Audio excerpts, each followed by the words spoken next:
Good morning and welcome to Innovation Alley.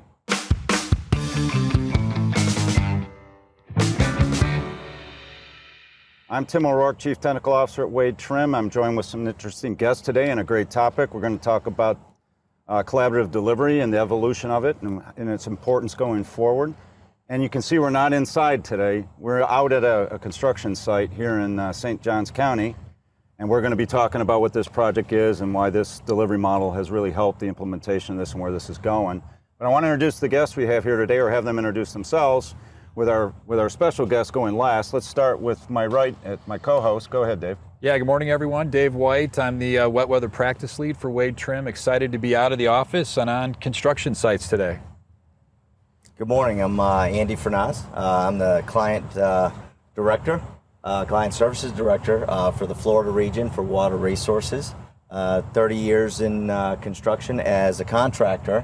So I've joined Wade Trim here about a year ago and kind of bringing a different perspective on how we do design build. We're retraining him to be a consultant. So that's a good thing. He probably needs some retraining. He is, he's in our special program. Right. It's all good. So Colin, you're our guest of honor. So Colin Groff, I am the Utilities Director for St. Johns County. I've been here about a year and a half, but about 35 years in the business in various utilities around Florida, really having fun building a lot of stuff. St. Johns County is growing very rapidly, and we're building a lot of utility infrastructure to keep up. We're actually on one of our sites today. Right. We're building a wastewater plant on this site, and it's a very quick project. We had 24 months to deliver a working wastewater plant, which is unheard of in the industry, but we're going to pull it off. We're building, and this project also includes a whole lot of pipe that has to go in the ground, and some of it doesn't even have easements yet, but we're building anyway. You're going as you go, We're going as we go. So that's what I get to do every day, is look for ways to get our projects finished every day, and then at the same time making sure we're delivering high quality water to our customers, taking their wastewater, treating it, and then giving it back to them for irrigation. So it actually is a pretty good business. Yeah, it is, and we've spent a good part of the morning with you. You've been putting fires out all day long, right? And we're here basically trying to squeeze this in between your crises that are going on. But why don't you describe this project a little bit more detail so people are looking at what's going to be built behind us. It's a wastewater. What's driving it, right? I mean, you said 24 months. I mean, right. That's incredible. Yeah. So this is really kind of a fun project. It's being driven by our growth. Our growth is, we've never seen growth like this anywhere, pretty much anywhere that I've ever seen. Growth like we're seeing in St. Johns County. And about 6 months ago, we knew we needed to build a plant here, and it was in the plan. So it wasn't like we didn't know we had to build a plant, but it was typically in a 5-year plan. You'd hire an engineer, you design it, and you go through about 5-6 years. Right. But what happened was the growth during the last 2 years because of COVID, everybody moving to Florida. It's a great state, so everybody's moving here, is all of a sudden we had to bump up. So we have a 24-month window. Otherwise, we're going to have people that cannot connect to the system. We have people that are building projects that can't connect to the system. So we have a very quick time frame. So this site right here is a greenfield site. We're building, starting with 3.25 million gallons a day, because that's the size we needed to build to do as fast as possible. It is expandable, and it will continue to expand. And along with this project is another about 15 miles of pipeline to not only provide the outfall for the sewer from the plant reuse, getting up to where our reuse customers are, but it's also bringing the sewer in from another plant that's at capacity, and we'll pull it off. The other thing, the reason for this plan is we have a bill in Florida called Senate Bill 64, and it said you can't put treated wastewater in any surface water anymore in 10 years. So in 2032, we got to pull it all off. So we have a plant that's out on the barrier islands. It is an advanced wastewater treatment plant, but only about 40% of it goes to reuse. So the other 60% goes into the river. So what we're doing is we're pulling all the sewer that goes across the river to that plant and gets treated. We're going to take it off that pipe and send it here, and then we're going to turn that pipe into reuse from that plant coming back into the grid. So now we can capture 100% of the water out of that plant. So the one water cycle. So it's the one water cycle. Yeah, absolutely. So that's what this project. This is kind of the cornerstone of us getting started. We have multiple other plants that will be built over the next 10 years to fill in the gaps. But that's where we're sitting right now. We see. This project, we awarded the contract about 4 months ago, and you can see we've already cleared. We're under construction.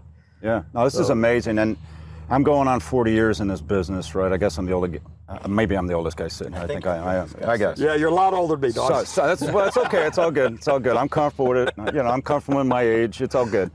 I can say that in my career, I saw design bid build evolve over time to get more litigious in nature and more difficult in some ways, right? Contentious. And collaborative delivery, and many of us call it design build, right, over the years, but that's not a new concept, right? I mean, I live in New York City, and the Brooklyn Bridge was a design build contract. Right. Literally, it was a contract handed to an engineer who had to then fill out the rest of the team and build this thing over whatever the time frames they had and all that. So there was obviously advantages, and I think it probably goes back to the Roman Empire. I mean, you know, this idea of design. Probably goes further back. Probably goes back then. Yeah, Egypt. Let's do it. Yeah, I mean, if you look at the history, if you look at the 7 wonders of the world, every one of them was built by design build. It was somebody who had expertise in making something stand up. So they could build and stand up, and so they were put in charge of it. Now, the only difference is back then it wasn't who can do the best job and who has the qualifications. It's who thought they could get it done without getting their head chopped off. Right. I mean, that's really what in Egypt that was what it was about. That's liquidated damages. Yeah, liquidated damages was you didn't live any longer. Decapitated damages. That's the head chopping off. Yeah, so that's what we talk about. But I mean, design builds up until about 100 years ago in this country. That's how everything was built in this country, or even 80 years ago. So you're an expert in this. So why do you think it evolved back or towards another model like design bid build out of litigation or liability? I think actually, risk? And I hate to say this, and it sounds really bad, but it was really corruption is what drove it. I think what happened is in a society which is a great free society.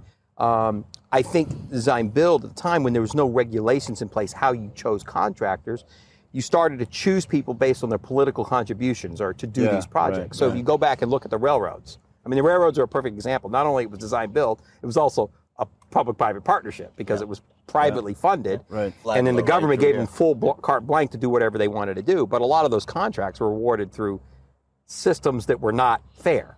So people got cut out of the system. So I think what happened is as the country said, you know what, we want to be fair, they said, well, the fair way to do it is everybody gets the bid. And whoever's the low bid, we're going to get the best price. So I think that's where it really came about that way. It was really driven by we need to clean up the system. But we lost some things, because what we lost is that collaboration between the guy designing it and the guy building it.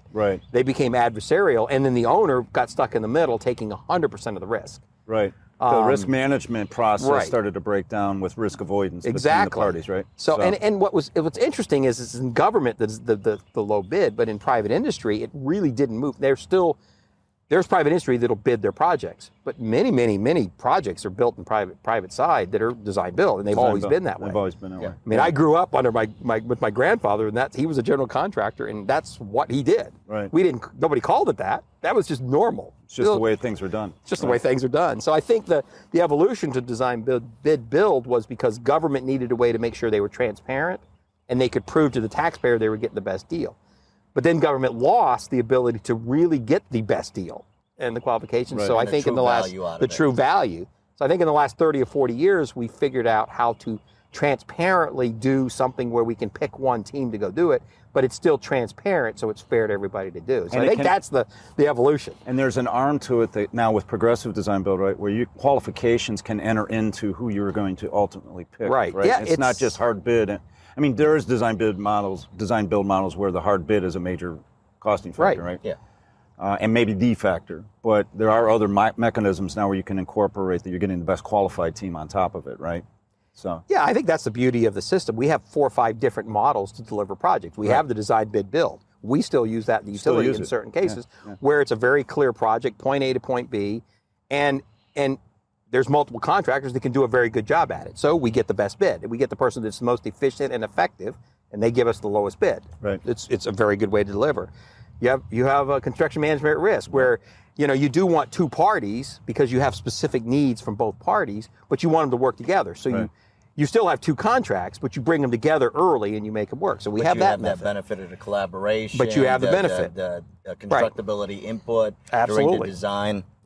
Yeah, so you get that, and you can also bring in bidding in these processes. So then we move to what we call fixed price design bid, which is where you have qualifications and you have a quote from your shortlisted 3 or 2 or whatever you choose. You have a quote, so you're getting competitiveness. You're getting competitive. Yeah.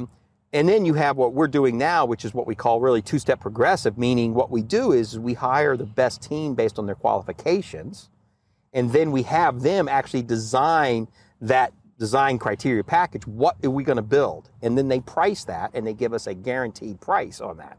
So you have a guaranteed maximum. With the conceptual design phase. And the contractor's involved in that. So they're helping. That constructability. Right. You have a rough order of magnitude costing there, so you can help make better informed decisions, right? Yeah, and that's the beauty of it. I mean, you can really start making decisions really early. You can look at 4, 5, 6 options, and the contractor can be giving you pricing on those options with 5% design on those options. So you're not spending a lot of money up front, and you're doing it very, very quickly. Now you're making the best decision for the project. Well, and it's contractor pricing, not engineers trying to figure out what a contractor might cost. They have their finger on the pulse of the market, materials, any kind of volatility in market conditions, labor, resources. You look at that, and that really allows, I think, you to make a more informed decision and that's coming from the old contractor. Right. He's absolutely right. I mean, the challenge we have in government is we have to budget everything. So we have to put together a budget. But that's you want real numbers, right? Well, the problem is we're budgeting 18 to 20 months, 24 months before we even pick the person that's going to start designing. So that's locking up capital. So it's locking up that capital, and you may be wrong because you're 24 months. Now, in a very stable economy where everything's just stable and going, it's okay. It's okay, but when you get in times where we have now, what's going on now? 18 months ago was a completely different time than now. 6 months ago was a completely different time than now. 6 weeks ago. 6 weeks ago. So I think by bringing the two parties together early on, we actually are getting what the real pricing is, and we're able to budget for that. That's critical. And it is critical to build these projects. There's just a lot of advantage to it. Now, is it the only way to do things? No. I think you have to look at the process you pick for the project you have. A lot of it's we were talking about it. It's very site specific. It's very, what do you need to accomplish? Like in this particular site, we needed a 24-month delivery, which means from the time we pick the engineer to start designing, we need a contractor working because we're not going to hit it any other way. So we need the contractor working while they're designing. Those two forces together. So they have to come together. So what level of project definition in this delivery model? I mean, you can't just draw a square on a map and say it's 134 acres, give me an AWT. Or did you do that? That's exactly what we did. So you do not need because, in the the qualification method, what we use in Florida, and every state's a little bit different with their rules, so you have to kind of look at your rules in the state, but the statutory limitations, but virtually almost every state does allow these types of models. You may have to do it a little bit differently, you may have to call something a little bit differently, but you can follow through with the delivery concept. So the way in Florida we do it is we shortlist a group of people to 3 based on qualifications, and then we have them come in and present, how would you do this project? So you're right. The scope for us was about 8 pages, 9 pages. It basically just says, we need a pipe here, we need a pipe there, we need to serve that customer, we have this site. In fact, when we went out with this RFP, we didn't even have this site.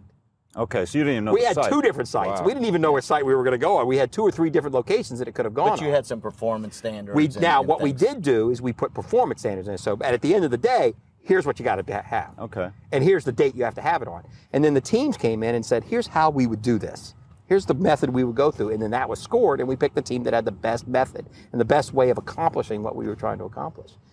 So what it gives you then is now you have a team that understands exactly what you need, and the other thing is collaboratively. Collaborate, but and this is the dirty little secret that I always say is when you're an owner and you're providing the money, once you sign a contract with dollars in it, you have completely lost control of the design of that project and the construction of that project. Mm-hmm. You are no longer in control. So by doing it this way, we stay in control of what we're building and what we're paying for up until the time we accept that GMP, which right now for this project, it's another 3 to 4 months. We're going to have foundations down. We have pipe in the ground. We're going to be building pipe, and we don't have now. You say, well, how do you do that? Well, we're getting bids in the early work. We're getting early work bids. We're having to go out and find contractors and bid the work. We've defined what that early work is together. And we have to do it. So even if we don't like their GMP, and everybody hates the word off-ramp. Yeah. Terrible word in the industry, right? Don't want to be It's a bad word, but... So for our audience, an off-ramp means you get to a point where the GMP isn't being pulled together, you don't want it, and you can change teams. Absolutely, you can change teams. And you can change horses. Complete that in a different delivery method even. Right. You can even hard bid it and finish the design. So what percent, this is a 24-month project that started with very preliminary planning level project definition, right? Right. You're taking it and here's a piece of paper, go do it. At what percent complete on this process of collaborative delivery do you see the GMP coming in? You know, is it 60% complete? Is it 30%? I mean, it's very project specific of when you want it. Yeah. On this particular project, we're going to let it go a little bit further than I normally would, only because the market is so volatile. Yeah. We're going to get a better GMP if we get more definition in the design. Yeah, you don't price the risk in. Right. As a contractor, That's what you I'm price saying. that. We're you know, trying not to price the risk into this project, but we're comfortable with where we are, that we can do that.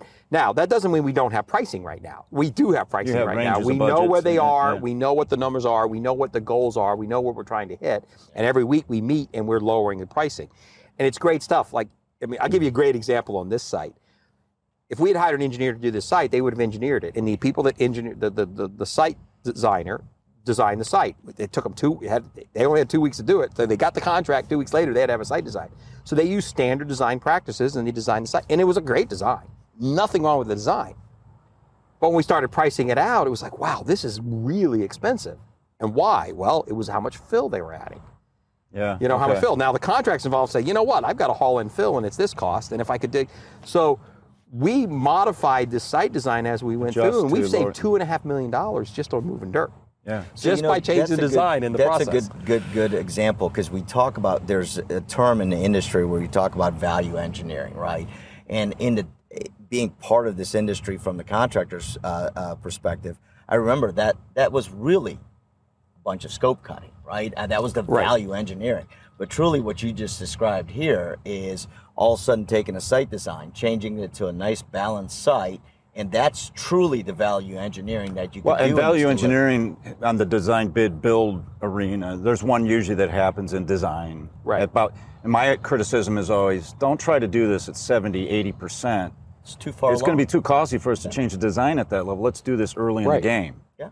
30, 40%, whatever. And then there was the old, VE sections in the contractors. Well, then it's after bid. It is after bid. It's You get after full bid. value. So You do not. You never get one. Again, going back to that dirty little secret industry. Once that bid is accepted, it doesn't matter. You've lost control. You've lost control over what that pricing is. So you may have to VE something out, which is generally a scope cut. Yeah. But you never get 100% of that value back. By doing it now, we haven't set that price yet. We're still negotiating that price. So Colin, is your VE kind of happening on a day-to-day basis? I mean, right? It's not a session that goes on for 3 days with a facilitator. It can be, but it can be. But that's not the way we. Stuff. Right. It's more a three-party collaboration between you as the owner, the designer, and the contractor. So, Colin, you bring up a really good point, because there's a lot of owners out there that would love to hear this. You know, you hear from the industry, as we've been in design build, you hear owners come back and say, well, I like CMAR over this, or I like traditional design build because I have control. But you're saying the exact opposite. The most control you feel you have is when you're part of a collaborative design, like a progressive design build, because you don't have that price out there yet, and you have the ability to shape the project. And you know, when you shape the project, what that pricing is going to be. Exactly. So what we do is we've over the last 30 years doing design builds, I've kind of worked in some ways of running these projects that seem to work for utilities and for other owners. Is one of the things we do is we go into the project saying, you will not provide us a % design. We don't want a 30% design to review. We don't want a 60. We don't want anything. What we do is every week we have every week we have meetings set up with every one of the pieces of the project. An hour, 2 hours. And you come in and they put up whatever they've done the previous week, they put up on the screen. And we do it right there. And my team, they're required to make decisions right there. You get 5 minutes to discuss it, you get 5 minutes to look at it, and then you make a decision. And you say, yes, I like that, or no, I don't. Can you get a bathroom break in the middle of the 5 minutes? We don't take too many bathroom breaks. And now digitally, it's actually even easier because people can work all over. We're looking at somebody right now that actually runs those meetings. He's on the other side of the camera, but he's our project manager on site. But we meet every week, and the right people are in the room to make decisions. And if a decision can't be made there because something needs to be looked at, it puts on a list with a date of when that's going to be decided. So is this a model-based design? What are you looking at when you're making these decisions? So we're making decisions on the work that they did to date. So we had I'll give you an example. We had a meeting yesterday. But what's the thing you're looking at? We're looking at plans. Okay, you're looking at plans. We're looking at plans. Okay. We're looking at specs. We're looking at P&ID drawings. We're looking at bids. Yeah. We're looking at RFPs that are going to go out for them to select equipment. whatever they're working on to get out, to get pricing or to get designs. So you're looking at we're reviewing it the partial every week. product as it's happening. It's the product as it's happening, and we're making changes as we're looking at it. So yesterday, perfect example. There was on the site design. There was a piping system to bring the RAS back to the front of the plant, and we looked at it and said, and they said, well, we have it here, and we looked at it and said, well, that's about 300 extra feet of pipe. And so right on the fly, we said, oh, that's a good point. Let's move it here. Are you guys okay with that? I said, yeah, we're okay with that. Yeah. We had another tank where they're designing it to add another tank, and they had 2 or 3 pipes coming out, and so we said, let's just simplify that. So we come up with things right there on the fly that simplifies it and then we account for that at the end of the meeting, and we put the savings on it. I love that story because I've been involved in things like this, and those are my favorite projects because I call it, you're going to see us make the sausage. Right. So I, as an engineer, have to show you some options. That's Admittedly, right. there might be some, not errors per se, but this is incomplete. And we need to talk through it. Well, and that's a rule we set. Yeah. We set a rule up front. Safe place to talk, right? It's a safe place to talk, that there's no such thing as an error until the project's done. Until actually he's trying to build this thing. Right, and it's not an error. So we work together in the design, and we put the people, and we have to train, and the owner, it's our responsibility to make sure our staff works right. Sorry, cover up my microphone there, but it's all good. it's casual. We're engineers. We're engineers. We don't have a face for television. This isn't Hollywood. So Colin, you talked a lot about the benefits of that process and how well it works and gives you that flexibility. What are some of the challenges you've seen in actually procuring and getting these things going? Well, it's not easy. So that's the other thing is I always tell people when they call me, we want to do this, and I say, listen, it's not for the faint of heart. There are some difficulties, and one really is procurement and legal, and the reason is because remember we talked about the history. Design bid build came around because nobody takes any blame. The bid is the bid. The low bid is the low bid, and nobody has to take any responsibility for it. When you're in government, that's a great place to be because if you have to take responsibility for it, you also take the blame for it. Right. And in government, when you take the blame, you just get beat up because everything we do is the public knows about. Right. So when you're in government, you don't want to, it's painful to be in that situation. So low bid is easy. You just say, hey, I bid it, this was the bid, give me the money. And design build is a little more difficult because you have to take the responsibility, say, wait a minute, I directed it this way and now it's way over budget, what am I going to do about it? This is my project. This is my project. You have to take the accountability for it. So you have to get that mindset. Now, there's a lot of positives that go with that, but the negative is, yes, you take responsibility for the project. So one of the things is getting procurement because for them, they have to take responsibility too because they're not getting a price. They don't know what the price is going to be. That's horrifying for them right now. It's really tough. So out of the comfort zone. My finance guys, it scares them because they don't know. We have a budget. I'm a numbers guy. Give me a number. Yeah. but they don't know what the price is going to be. And the other question always comes up is how do you know you're getting the best price? Well, there's ways to do that. We know we're going to get the best price because there's components we're going to be bidding in the open market. There's things. All we're doing is collaboratively putting that together instead of doing it in silos. Yeah. That's really the only difference. We're just part of the process. Once you get people to understand that, that goes away. But that is very difficult to get through. The second part, which is probably the most difficult part about design build, is the contract. Developing a contract for a site-specific project is just painful. And it shouldn't be. How so? Give me. It's painful because every project's a little bit different. And when you're collaborative, you have to make sure. The lawyers want you to make sure all the risk is assigned properly up front, but you don't know what all the risks are. So they write a whole bunch of things in there that we don't know what they really mean, and we don't know where they are, so we all argue about them. And not all the risk has been identified. And not all the risk has been identified in this, and the lawyers don't quite understand that yet. So it's difficult. One of the things that helps, we can use some standard contracts out there, but there's no real good standard contract yet. First of all, every state's a little bit different. Every attorney's a little bit different what they want to see in it. So what I've done over the years is I take the basic contracts, like from Design Build Institute of America. They have some standard contracts that come out, and we start with those. Or the whatever they're called now. They used to be called the Water Design Build Council. They're called something else DBIA now. or No, it's the collaborative delivery. The collaborative delivery. So they have some good contracts. The problem I've had is most of those contracts come out of and then AIA I think has one. I think there's somebody else that has one. They're industry driven. So when government attorneys get to them, they're really not totally fair to the government. So we have to add things, and then when we add things, it screws up other things in the contract. So it makes contracts very difficult. Now, once you do a project and you get a contract that works, that you know somebody signed, now you have a basis to do every contract. And so that can be. So those two things is getting getting the delivery method picked and moved forward.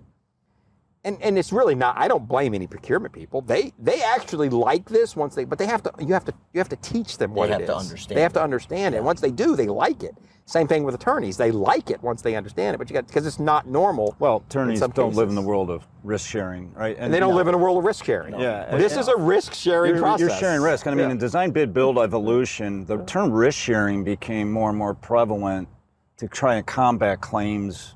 Yeah. And you develop dispute resolution boards or whatever it is to acknowledge that there's three entities involved in this thing or more.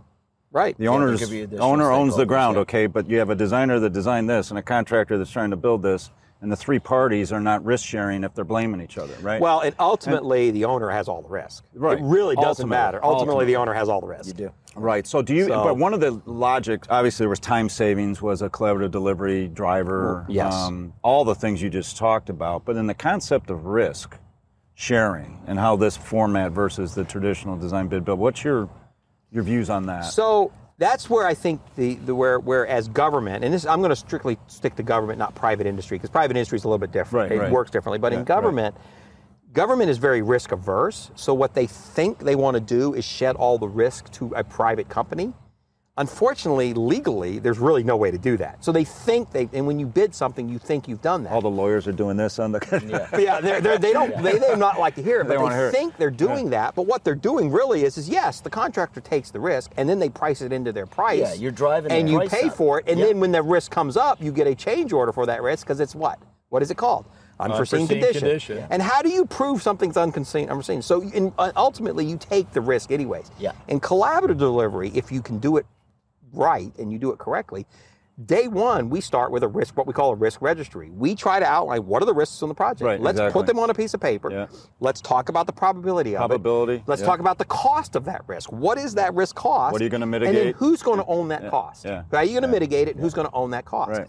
I, as an owner, will take some of that because I know it's not really a risk. The contractor may think it's a risk. I think it's not a risk. Exactly. And you're willing to take the risk. And I'm willing to take the risk because of my knowledge, and I'm willing to take that responsibility. I can give you examples. We had one, it's a great example of, we had a design, it was a progressive design build, and it was a water plant upgrade. And we had an underground reservoir, splitter reservoir, about 800,000 gallons, I think, maybe it's a 1 million gallon reservoir underground. And it had been full of water for 40 years, and we had inspected it with our ROV, so we looked at it, but it was underwater. We hadn't emptied it. So the contract came in with their GMP and said, you know what, we're going to put $2.5 million in there to restore this reservoir because we think there's more cracks than you think and all that. Well, we looked at it and said, you know what, we don't think that. Because right up the road, one of our partners, one of our other utilities, just did the exact same reservoir that was the exact same age, and they just took it down, and it cost them $550,000 to restore it. So we think that's the better number. Mm-hmm. So what we did is we went in the risk register and said, you know what, we're going to put $500,000 in the GMP for this. So you're going to carry $500,000. It's like an allowance? It's like an allowance. It's an allowance. You're going to carry $500,000. We're going to carry everything else. Well, you're going to carry $500,000, yeah, and then we're going to carry everything else. But the mitigation for it is we get to decide how to fix it if we find a problem bigger than the $500,000. Right. We're going to decide as a team, but we're going to decide. That's sure enough, you're not pricing the risk. We emptied the tank. Sure enough, there was more cracks than we thought there was going to be. So what we did is, and the contract came back and said, see, it's going to be $2.5 million. I said, wait a minute, we own the risk. So we went out, and the contractor didn't like this, the team didn't like this, but we went out and found the team that did the other tank and said, guys, come look at this tank. They came and looked at it and said, yeah, we think it's about $650,000. We said, fine, contractor, that's who you're hiring, $650,000, and we paid the extra $150,000. And you own the risk. We own the risk, but we also got the savings right up front. You got the savings with the risk. So it worked really, really well. This goes back to that control that you truly have in this type of model.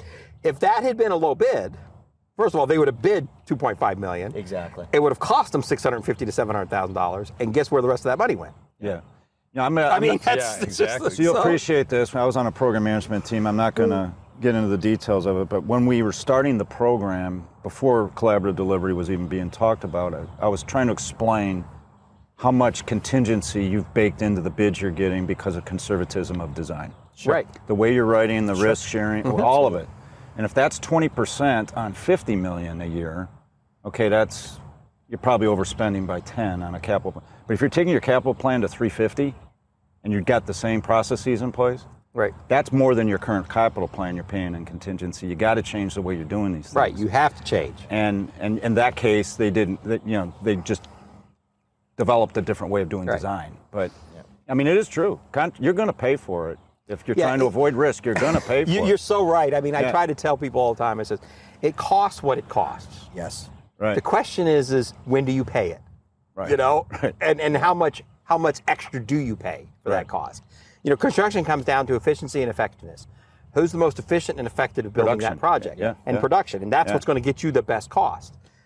I want to be part of that and figuring that out because I know for my customers, I'm giving them a better quality project for a lower price if I'm part of that.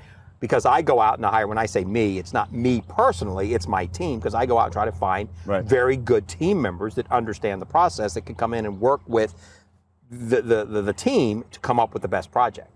And with these weekly meetings and everything else you do and make sure you're making decisions, we do things like shop drawings. We give, for most shop drawings, you get 2 hours. You get it in your email 2 hours later. If you don't approve it, it's approved. Yep.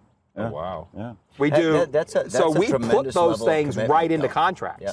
So we're telling the contractor, we are going to deliver on our side. You need to deliver on yours. Yeah. So don't put those risks in there. And then we make them not put those risks in there, because they will. They'll price those risks out. 2 weeks for a shop drawing review. They'll price those right into it, and you pay for it. Yeah. And then that's not good for my customer. It's not good for my rates. So I don't want that priced in there. It sounds like this process has enabled you to have a good working relationship with the contractor community, with the consultant community, with the... I don't know, Andy, do I? Yeah. I don't know. I think so. I mean, we work together, so yeah. Yeah. So, you know, the key is being fair. I've always said the key is being fair and understanding. You want contractors that make a profit on a job. Because if you run them, and we talked about this yesterday, if you run a contractor out of business, what does that do to you?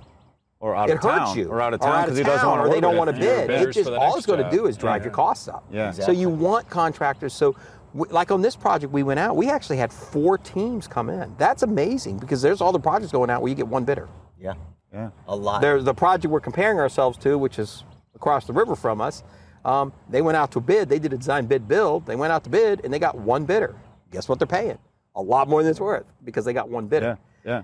And that's not their fault. It's just the market is very active right now because of all the new rules that came in place in Florida. So we're a very active market, but we got 4.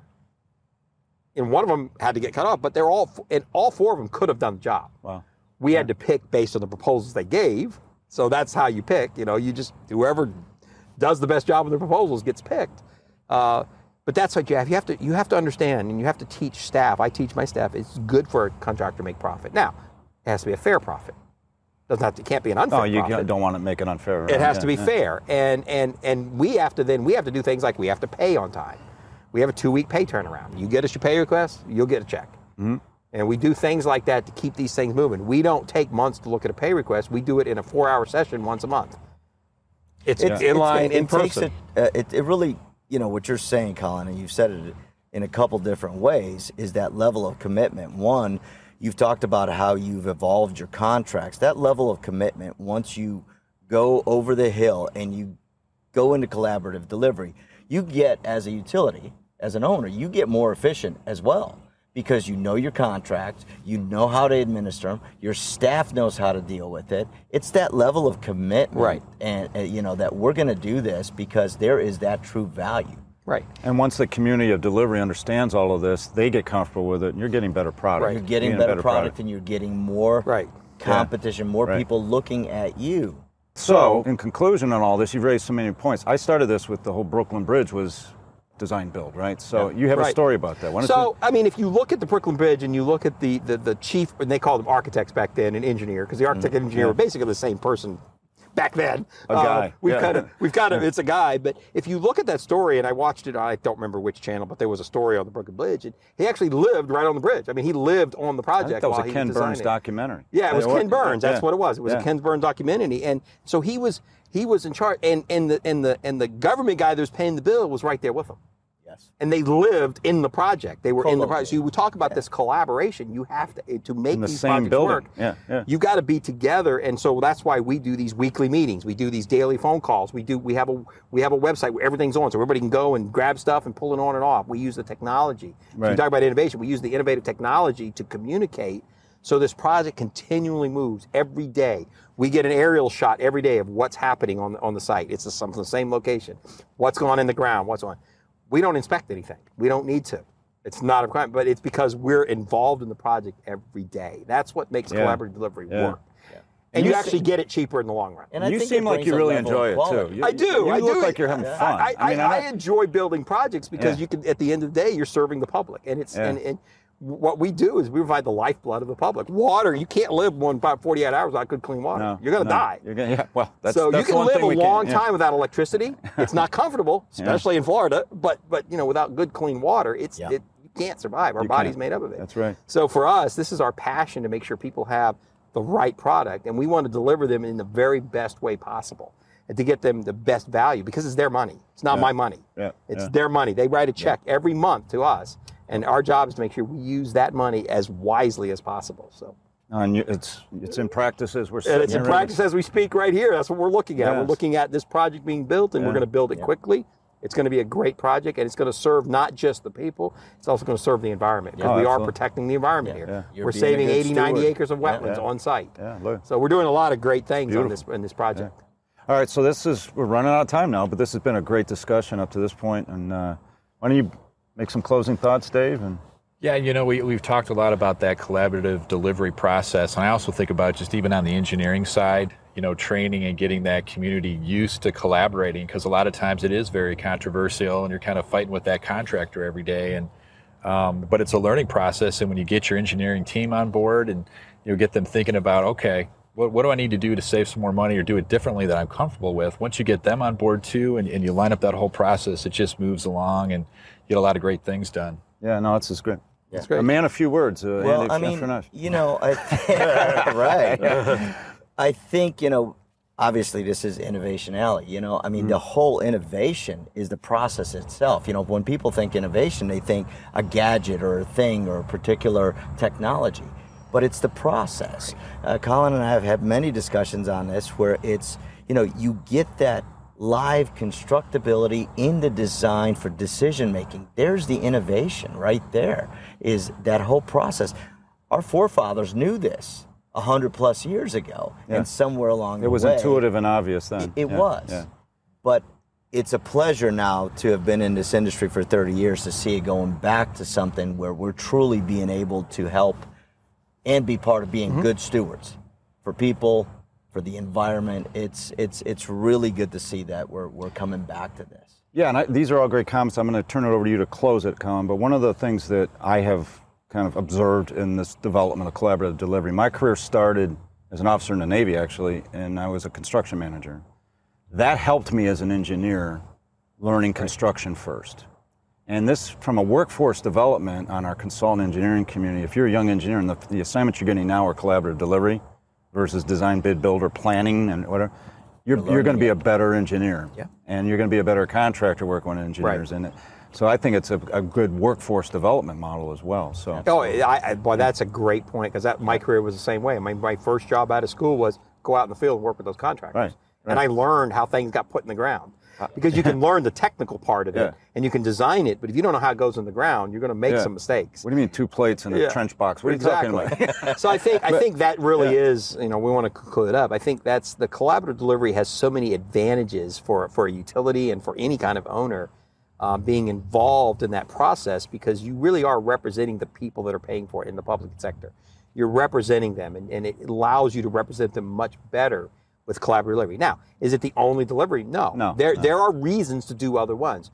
What I always tell people is we're going to look at the project and pick the best method.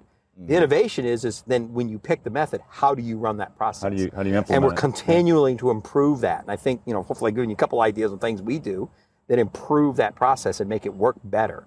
With time frames, with online meetings, with doing those kind of things. And this has been great. You've been a wealth of knowledge on this topic, and we're good. We're looking forward to talking to you again, because we are going to talk to you again. And we're in Florida in the heat, so it's probably time to get out of the heat. Yeah, it's not too bad. Not too bad. All right, Colin, you've been a great guest. Thanks. Thank you. Thank you. All right. Thank you, Colin. That's a conclusion to episode 9, I believe. So see you soon. Bye-bye.